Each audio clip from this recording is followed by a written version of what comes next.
Antes de mais nada, eu acho legal explicar para o público que dentro do libertarianismo existem algumas vertentes, né? Quais são as principais diferenças entre as vertentes mais conhecidas e em qual dessas vertentes tu pessoalmente acredita?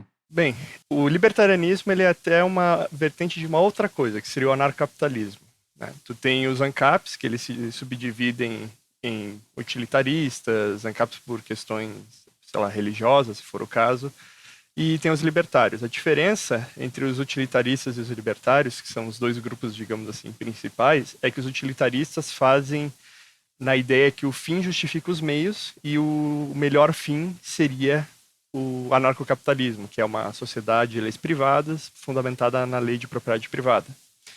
Já o libertário, ele tem a ideia que os fins não justificam os meios têm que ser justificados por si. E isso leva a toda uma fundamentação ética. Então a gente tem essa grande diferença entre os ANCAP, digamos assim.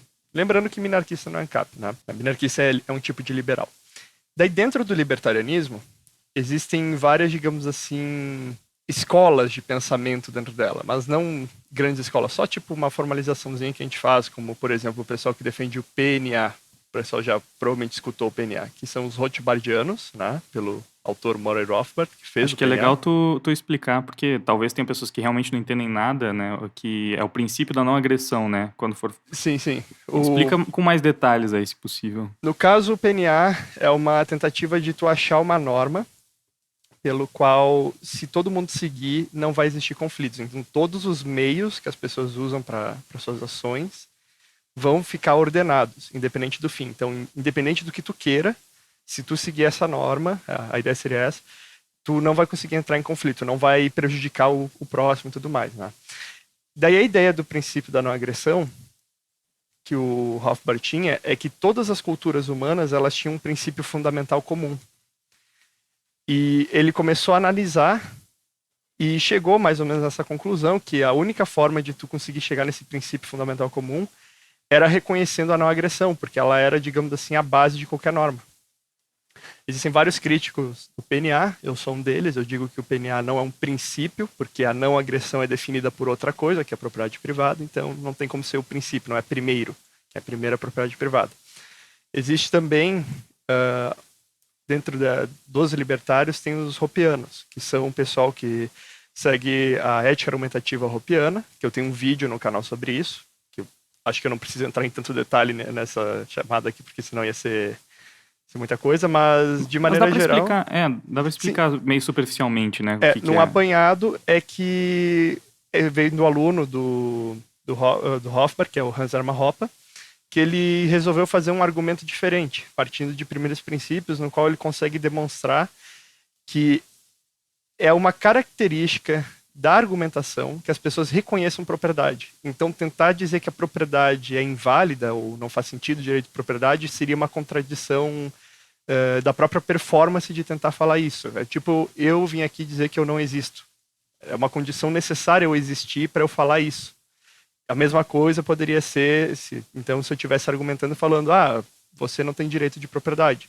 Mas eu estou reconhecendo seu direito no momento que eu argumento, porque eu respeito os meios que tu está empregando, no caso, o teu corpo e os demais meios, né? Então, É tipo um paradoxo. seria uma contradição. Precisamente seria isso. Sim. Então, os argumentos são esses, normalmente, daí o que pode sair disso?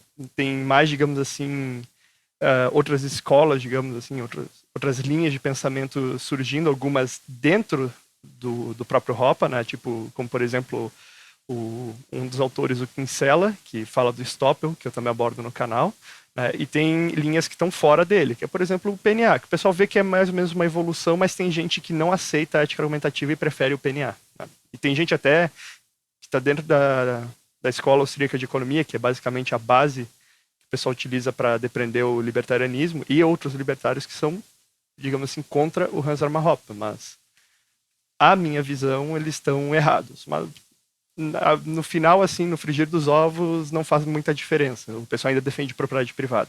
Eu achei interessante que tu falou no começo que os ANCAPs, eles são mais utilitaristas, eles seriam tipo uma vertente utilitarista do libertarianismo?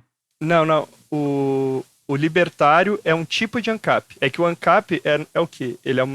O anarcocapitalismo é uma ideia de um modelo socioeconômico. Não que a gente fique, tipo, defendendo esse modelo. É que é uma consequência do libertarianismo em recusar a agressão de propriedade, acaba sendo que o Estado é reconhecido como um agressor de propriedade, então não tem que ter Estado. Então o libertário, nessa questão de prezar pela consistência dos meios, por consequência, acaba sendo um anarcocapitalista. Né? Mas existem outros tipos, como eu disse, pode ter gente que é por motivos teológicos, né? Porque acham que existe uma moral absoluta e tudo mais para colocar isso na mesa, e tem gente que é pelos fins, porque, sei lá, o livre mercado é mais eficiente, vai trazer mais felicidade humana, vai ajudar mais o desenvolvimento tecnológico, pode ser qualquer motivo. E essa seria a visão utilitarista, no caso, então. A visão utilitarista é basicamente essa, que é útil para a sociedade, é bom, pensem assim, né? É uma questão de bom ou mal, útil e inútil, né? Agradável ou não agradável. É quase como se um liberal que pensa assim, o Estado faz muita merda na minha vida, então quanto menos Estado, melhor, e ele vai pensando dessa forma até chegar no ponto, cara, se menos Estado, melhor, então nenhum Estado seria perfeito.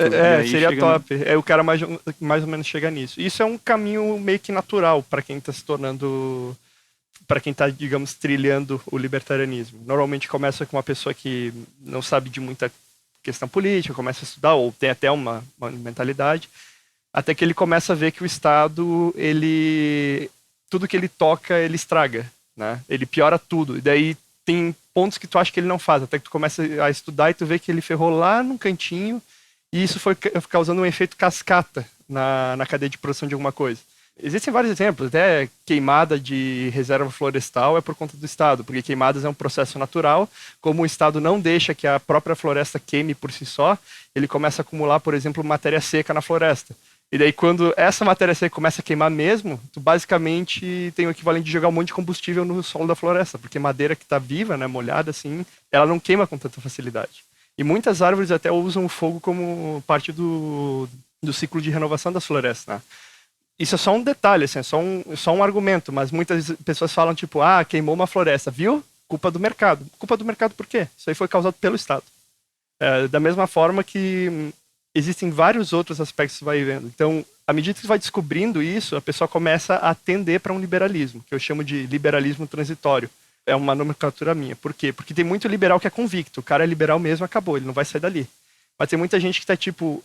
é liberal porque tá olhando, tá vendo, tá entendendo, tá caminhando nessa direção. Até que ele chega no ponto que é o vai ou racha do minarquismo, que é tipo, a gente tem que ter um Estado mínimo, e daí do Estado mínimo vai ser só isso aí. Até que tu pergunta pro cara, se o Estado é ruim em tudo, por que tu vai dar serviços essenciais na mão dele?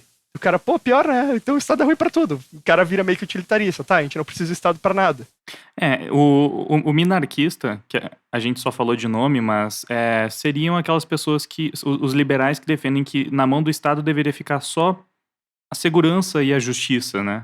Não sei se já existem vertentes minarquistas que ainda defendem alguma coisa como saúde e educação, mas no geral seria mais segurança e justiça, né? Nas mãos do Estado. É que depende do minarquista que tu pergunta. Vai ter minarquista que vai dizer que é só segurança e justiça. Daí vai ter outro que vai dizer, não, mas aí tem que ter educação também. Daí o pessoal vai dizer saúde. Daí é que assim, o Estado mínimo, ele não é mínimo por princípio, ele é mínimo por consequência. Essa que é a cabeça do minarquista.